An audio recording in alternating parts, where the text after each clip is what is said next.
kalau saya jadi Pagio saya bisa mati sambil berdiri. Karena sekali lagi ya, kalau saya seperti Pagio saya bisa mati sambil berdiri. Karena bagaimana mereka makannya, bagaimana mereka hidupnya, mereka wah gitu. Cek saya makanya Pak.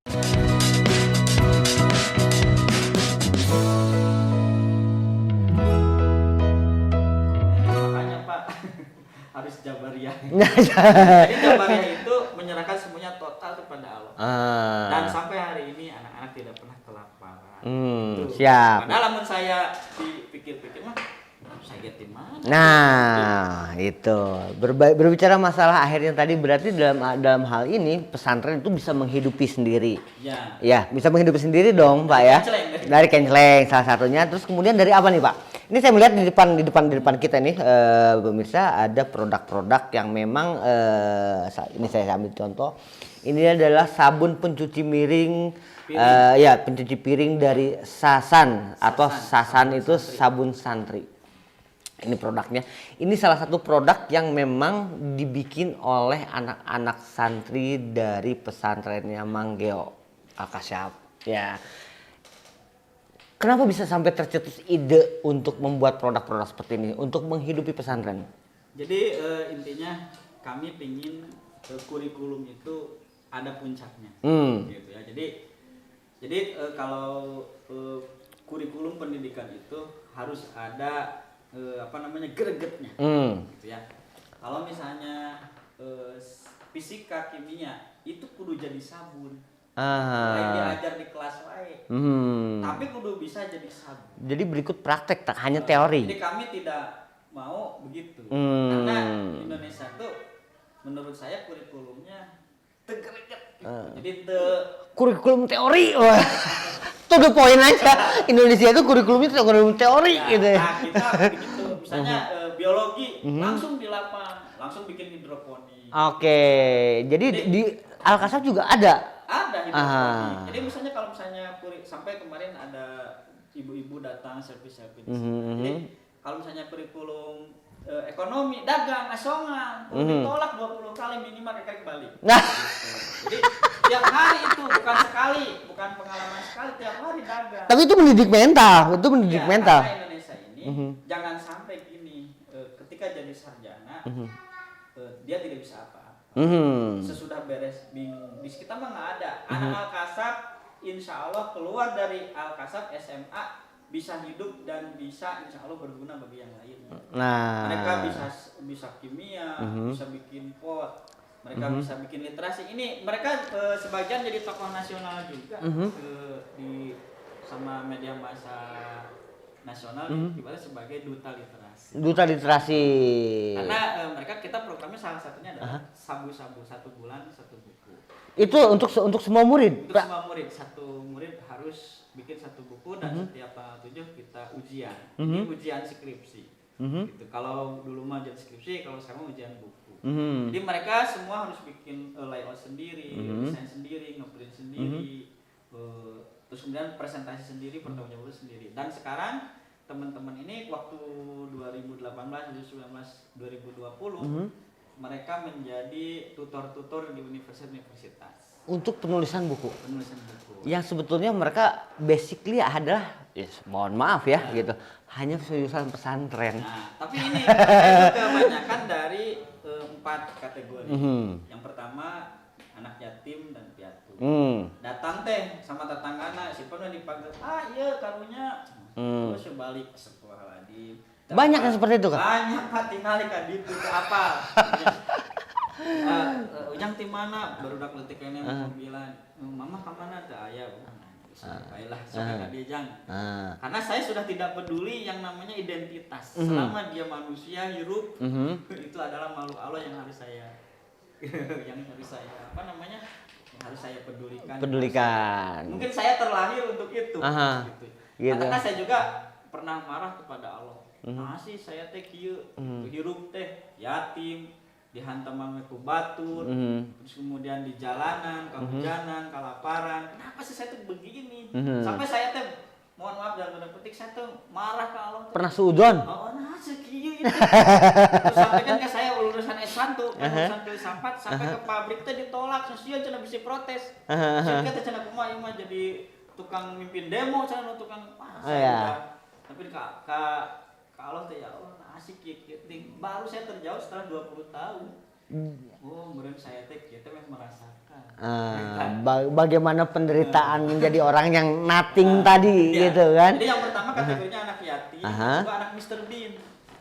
Mr. Bean itu adalah anak-anak yang tidak tahu bapaknya yang gimana. Karena banyak kan misalnya dipelihara oleh tetangganya di mana sih. Terus hari kamu bapaknya nggak tahu, kurang tahu. KTP nggak ada, kakak nggak ada. Nah itu anak Mr. Bean banyak di pesantren Al-Kasab. Yang ketiga adalah anak-anak yang keluarga bercerai. Misalnya bapaknya nonton Persib, pasnya ibuna nonton Hati yang Tersakiti. Tinggal pun akhirnya pasnya karena tinggalin bawa ke Al-Kasab ini. Tinggal ke nonton. Keempat anak-anak yang anak pembantu, pemulung gitu ada. Nah itu dan mereka kebanyakan itu prioritas. Bukan prioritas natural. Kita nggak pernah pakai pelang dibuka pendaftaran untuk anak-anak yang unjuk ngeguruduk simpan masih sih gitu. Ada anak yang di bandara misalnya hilang duka dibuang tidak bisa apa-apa autis kenapa harus ke Al-Kasab nggak dikasihin ke Dinsos ya? Ya dari atau ke orang Dinsos lu ngasih ke ada yang tunarungu tapi dari Dinsosnya sendiri ada bantuan dong? Belum. Kumaha iya itu masih orang Dinsos tuh jadi mereka hanya terima ini saja dong kalau gitu terima bersih saja ya mungkin administrasinya belum siap. Nah itu sampai sekarang jadi rame dan mereka adalah anak-anak yang sabar. Jadi orang lain kelas 6 kita Mas sabar kelas 5 2 tahun juga tentu naik tapi sekarang jadi anak-anak hebat. Jadi tadi balik lagi ke kurikulum bahwa kita kurikulumnya harus benar-benar greget. Jadi ada puncaknya. Jadi itu harus ada puncaknya. Kalau misalnya ekonomi, dagang, agama bisa puncak kita. Kalau misalnya bahasa Inggris teh kudu bisa ngomong bahasa Inggris. Kalau misalnya kurikulum bahasa Indonesia tuh kudu bisa pidato tuh di TV teh kudu bisa nyarios. Asli. Di TV deh gitu ya. Jadi artinya kita pingin asli jadi. Jadi kalaupun misalnya dia udah ini beres, dia nggak akan nyusahin orang. Minimal punya mental dagang. Di Al-Kasab tuh mental dagang, dibully ke batu itu udah kuat. Memang di Al-Kasab ini diciptakan memang maksudnya itu nanti lulusan-lulusan atau anak-anak yang memang mohon maaf dari latar belakang ekonomi yang kurang atau latar belakang keluarga yang broken home hingga menjadi pribadi-pribadi yang tangguh. Gitu ya, Mang ya? Sekarang kurang lebih seperti itu. Mulai perubahan. Mulai banyak protes dari masyarakat. Jadi kemarin ada 3 orang tua datang pakai Alphard. Wah, tolong dibuka untuk edisi khusus dong katanya. Ulah kamu dua apa wae? Dia tuh saya tuh anak saya sekolah internasional. Tapi mungkin saya melihat mungkin cocoknya di Al-Kasab. Emang kurang gitu anak bapak. Gitu. Ya mungkin beda. Jadi kalau ke poya-poya. Gitu. Nah, saya minta ke Pak Gio. Apakah pendidikan itu dia pinter orang dari ITB? Apakah pendidikan itu milik orang miskin? Waduh. Pendidikan di Al-Kasab. Ya, pada global. Coba Pak Gio katanya apa ya dalam pendidikan? Apakah pendidikan itu hak dari orang miskin atau hak juga semua orang? Hak orang semua orang. Ya kalau begitu kenapa? Kalau saya minta anak dari sini boleh nggak? Ada 3 orang sekarang teh. Dari anak gitu membuka iya dan nerima gitu siap. Ya artinya dia juga harus ngampar dan tidak boleh melihat identitas. Boleh bawa HP, bawa untuk demi sebuah pendidikan sampai ada sebegitunya. Nah, gitu. Pemirsa ada yang menarik juga dari orang Mang Eo juga sekarang rutin dan rajin mengisi acara Duror Al-Quran ya di sebuah acara ya nggak apa-apa kita sebutkan saya di MKTV, Manajemen Kolbu TV ya, yang memang rutin banget gitu. Nah, 4 tahun saya. Seperti apa Durul Quran itu ya ini mungkin karya Mang Geo ya. Dari 40 jilid. Dari 40 jilid. Ceritakan sedikit dong tentang Durul Al-Quran ini, Mang Geo. Durul Al-Quran ini adalah kitab atau semacam tafsir di mana ini adalah hasil daripada pembacaan tafsir dari 15 tafsir. Dari At-Tabari, Ibnu Katsir, terus kemudian Al-Misbah, Al-Munir, dan sebagainya, Ibnu Abbas ya. Ini semua saya ramu dalam yang namanya Durul Al-Quran. Saya ambil benang merahnya dan insya Allah dengan membaca Durul Al-Quran sama dengan membaca 15 tafsir. Nah, ini adalah karya puncak gitu dalam tanda petik. Karya puncak dari seorang Mang Geo. Wah. Saya pernah menulis filsafat politik. Ya, filsafat politik. Seperti ini ya, Mang Geo. Oh, ini politik. Ini apa nih? Politik. Indonesia. Saya juga menulis tentang filsafat politik. Karena saya juga menulis filsafat politik Machiavelli. Terus kemudian filsafat Hegel. Kemudian saya ke Indonesia ada filsafat politik Mas Cokro Aminoto, Soekarno, SM Kartosuwiryo, Muhammad Nasir, dan Nurholis Majid. Nah, kemudian saya pindah gitu ya. Gening asa capek politik mah. Ributeuan dagang oge kudu tertentu. Dagang ka dieu bisa cenah aliran eta. Paham anu cenah pro anu. Sudah eta mah. Nah, tadi ke motivasi. Saya ke motivasi. Motivator, nama. Saya lama sampai jadi motivator tingkat Asia Tenggara. Ya, dari awalnya saya diusir oleh panitia. Saya pernah diusir oleh panitia karena 15 menit saya cuma bilang assalamualaikum gitu. Nah. Udah Bapak kalau nggak bisa lebih baik Bapak keluar aja. Sampai akhirnya saya belajar di public speaking ITB dan kemudian saya kembali lagi sembuh gitu. Jadi motivator lagi. Dan akhirnya saya ke buku-buku tasawuf. Ke buku-buku tasawuf tentang hati, tentang apa. Oke. Ya, karena menurut saya buku motivasi itu nggak ngegigit gitu. Nggak ngegigit, siap. Ya, saya ke tasawuf. Nah, dari tasawuf ini menurut saya nanti saya mengembangkan pemikirannya mungkin harus diiringi dengan Quran. Nah, maka ini adalah tadi mohon maaf. Nah, ini adalah puncak gitu. Kalau menurut saya puncak.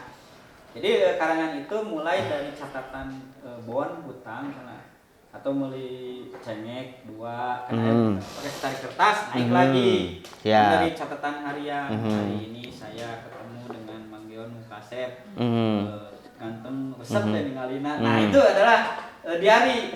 Nah, itu kemudian naik lagi ke catatan-catatan anu sifatnya seperti pelajaran-pelajaran ya. Kemudian naik lagi ke yang namanya skripsi, tesis, disertasi. Ada juga yang nyebutin jurnal atau misalnya Scopus kalau di yang lebih sulit lagi ya. Sampai akhirnya buku-buku yang ilmiah benar-benar yang tahunan penelitiannya dan akhirnya menurut saya tafsir. Jadi tafsir ini adalah puncak sangat sulit gitu ya karena kitanya nggak ada. Kita hanya menerjemahkan apa yang diinginkan oleh Tuhan atau oleh Allah. Ya. Jadi kita menjadi semacam mohon maaf Hermes ya. Hermes itu kalau dalam filsafat itu artinya seorang yang menerjemahkan apa keinginan dari Tuhan. Jadi masih tetap ilmu filsafat nempel gitu. Nah, satu lagi pemirsa yang sebetulnya ini yang harus kita apresiasi dari seorang Mang Geo. Jadi murid-murid Mang Geo itu sekarang memang kan akhirnya tadi 1 bulan 1 buku. 1 bulan 1 buku itu pasti punya konsep kan.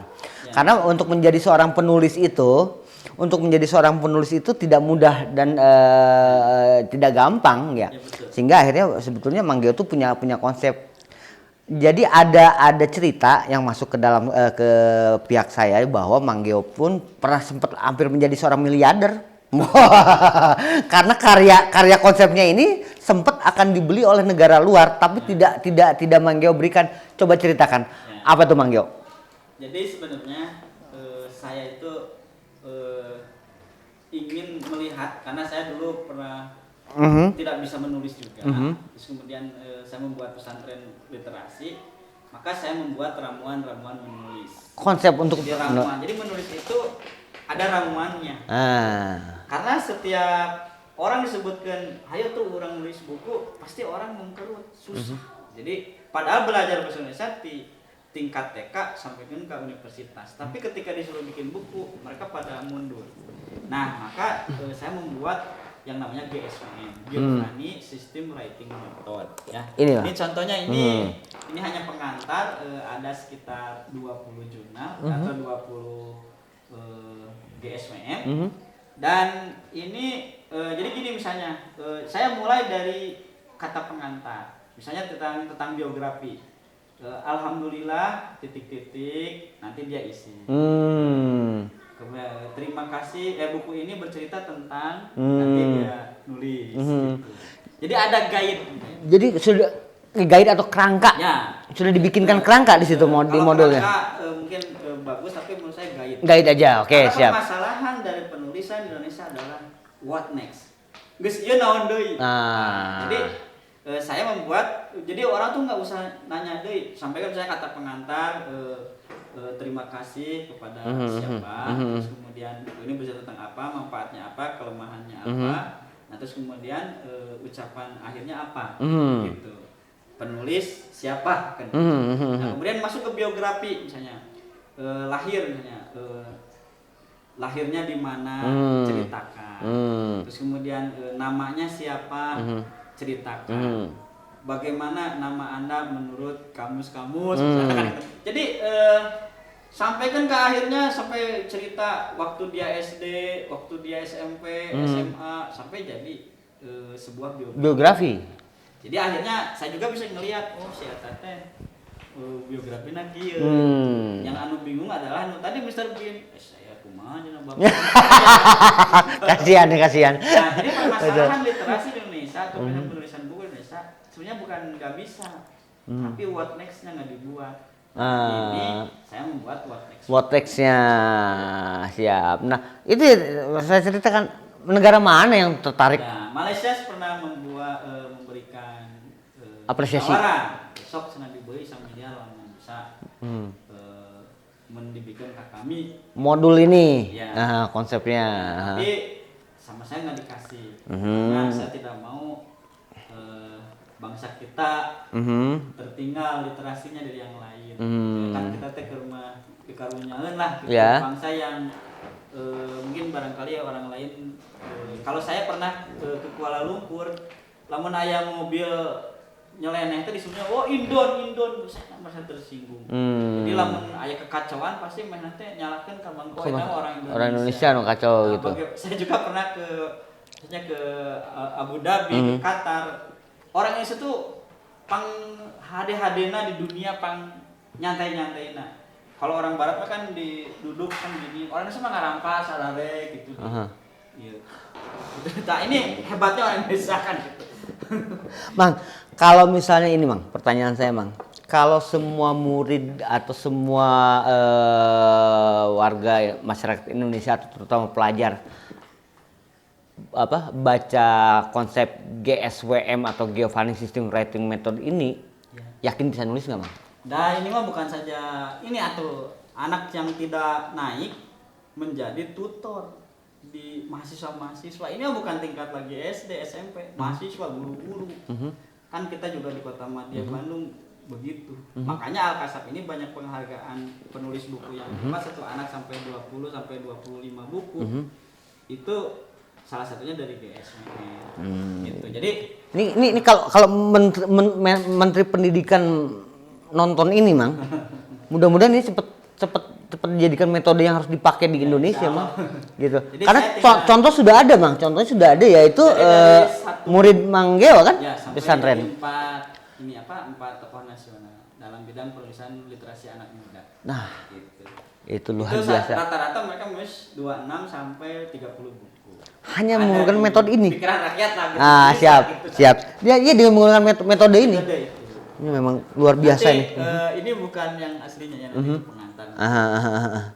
Gitu, luar biasa. Nah, ini Pak Menteri, mudah-mudahan Pak Menteri nonton ini nih, segera pakai agar masyarakat Indonesia itu menjadi gemar Jadi sebetulnya menulis. Dalam waktu 1 bulan Indonesia itu sudah menjadi kota literasi sebetulnya.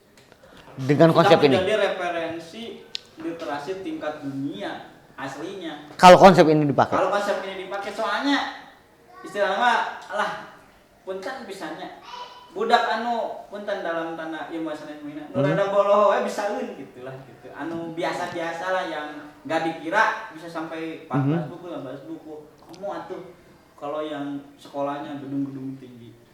Di Alkasab biasa. Bang Agus juga nanti mungkin editor. Jadi di Alkasab itu kita tidak pernah jadi kalau misalnya datang ke ngajar di sekolah yang besar, itu saya selalu bilang tong ningali gedongna gitu, tinggal yang barangnya tuh bisa gitu. Malah ya itu sebuah kebanggaan yang memang tercap dan tercermin dari seluruh Manggeo itu bisa berani misalnya bukan mengadukan, istilahnya mempersaingkan ya murid pesantrennya dengan boleh dikatakan lulusan perguruan tinggi manapun untuk membuat sebuah buku. Makanya Alkasab dapat penghargaan dari tahun 2018, 2019, 2020. Penghargaan dalam bentuk dari pesantren terbaik ya, dalam bidang literasi, kemudian anugerah komunikasi Indonesia dari menteri kan begitu. Karena kita mengharumkan Indonesia di 7 negara kan. Hanya sekedar itu saja penghargaan sambil sebetulnya metodenya nggak dipakai.